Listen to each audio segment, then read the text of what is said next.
사랑하는 성도 여러분, 우리는 51과에서 기독교와 소망이 천국에 들어가는 것을 보았습니다. 그리고 그것에서 주님의 영접과 먼저 간 성도들의 영접을 받고 영생 복락을 누리는 것을 보았습니다. 이제 기독교와 소망의 뒤를 따라왔던 무지라는 사람의 최후에 대하여 우리는 보겠습니다. 52과 소설을 읽겠습니다. 얼마 후 무지도 요단강을 건너왔습니다. 그는 별 고통도 받지 않고 황금 계단을 건 올라와서 천국 문에 도달했습니다. 천사는 그에게 허가증이 있는가를 물었습니다. 이 무지는 황당하다든지 나 그런 거 없는데요? 라고 말했습니다. 나는 주님의 이름으로 세상에 있을 때에 선지자 노릇도 하고 귀신도 쫓고 또 각종 봉사도 하고 모임에도 열심히 나왔습니다. 라고 대답했습니다. 그러자 천사는 무시무시한 얼굴로 무지를 향하여 불법을 행한 자야. 나는 내가 누군지 알지 모른다. 여기서 떠나 마귀와 그의 부하들을 위하여 예비해둔 무저갱에 들어가라고 하면서 그를 묶어서 무저갱의 문을 열고 집어넣어 버렸습니다.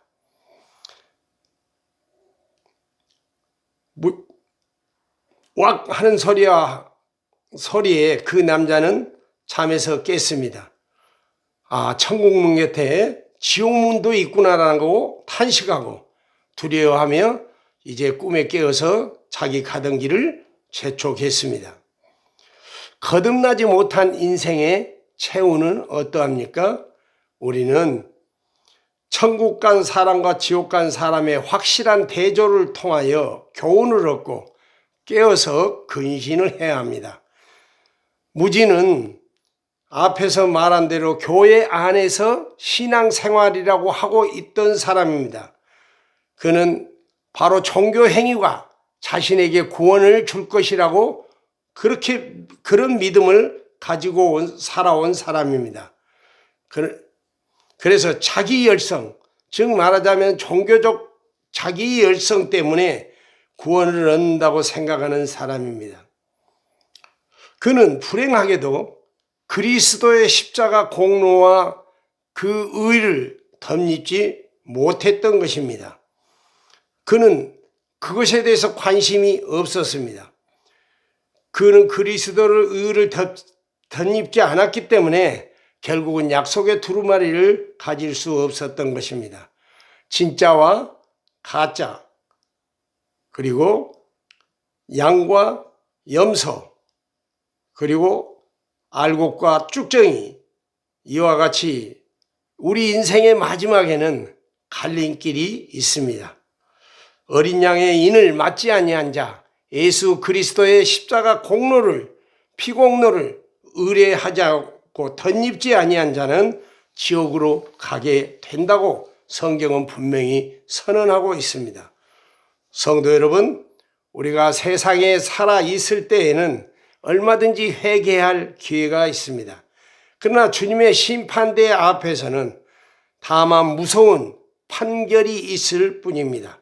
주님이 우리가 회개하고 믿음으로 구원 얻을 것을 지금도 요청하고 계십니다.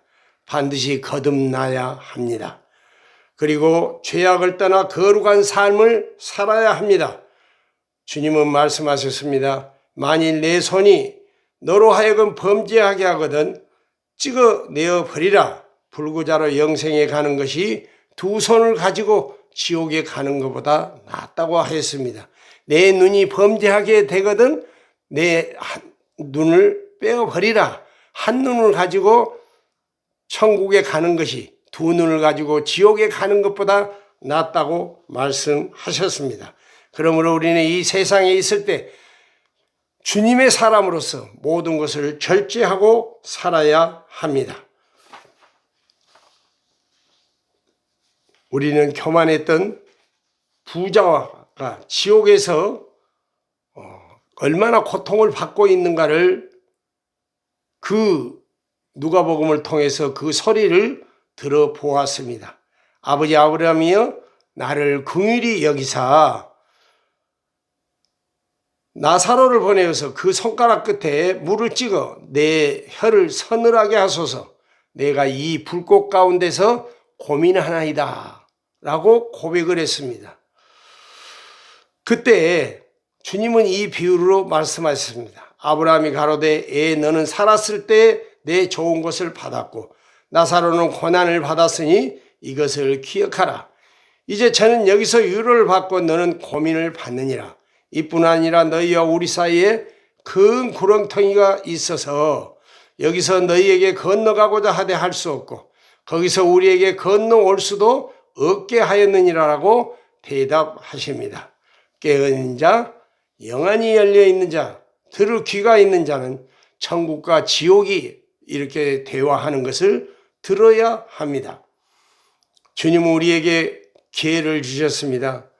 누구든지 나의 이 말을 듣고 행하는 자는 그 집을 반석 위에 지은 지혜로운 사람 같으니 비가 내리고 창수가 나되 그 집이 무너지지 않는 것은 그가 반석 위에 집을 세웠기 때문이라고 말씀하십니다. 우리는 예수 그리스도를 믿는 믿음 위에 성경의 진리 위에 우리 인생의 미래의 집을 지어야 한다는 것입니다.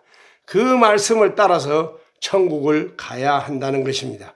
우리가 이 세상에 있을 동안에는 우리가 회개할 기회가 있습니다.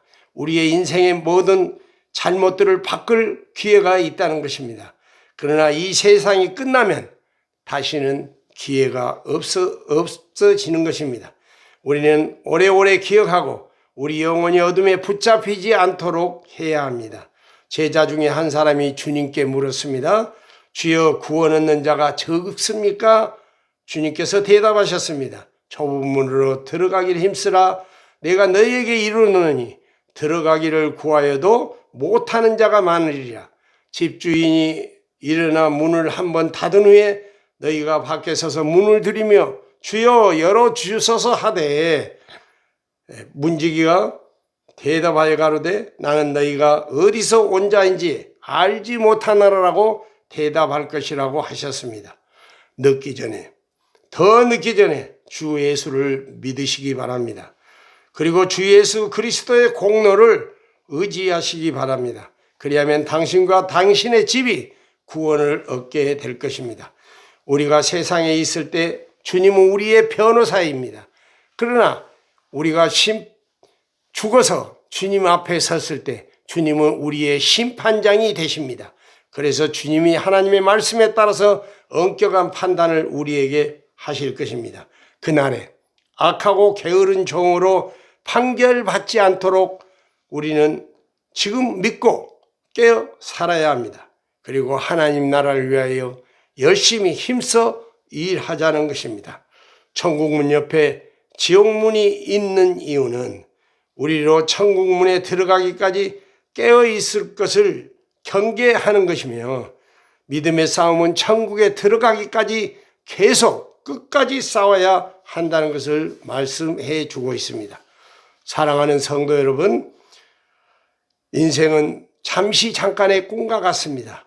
이 세상은 우리가 영원히 머물 곳이 아니고 다만 나그네 길입니다. 우리가 나그네 길을 다 간 후에 인생의 종점에서 갈래길을 만나게 되는 것입니다. 한 길은 영원한 천국길이요, 한 길은 영원한 지옥이라는 것을 알아야 합니다. 우리의 운명은 이 나그네 세상에서 내가 선택한 것으로 결정될 수 있습니다.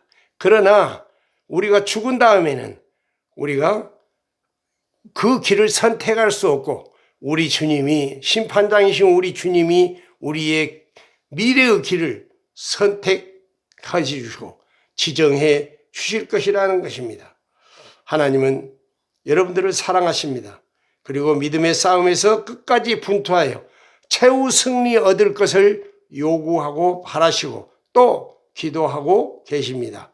그러므로 주 예수를 믿고 의지하십시오. 이 싸움은 여러분 혼자 하는 싸움이 아니라 우리 주님이 동행해 주시면서 성령이 우리를 인도해 주시면서 하나님의 응원을 받아가면서 싸우는 싸움이기에 우리는 반드시 천국의 영광을 얻게 될 것입니다. 최후 승리를 얻어서 여러분과 함께 천국에서 영생을 누리기를 원합니다. 아멘.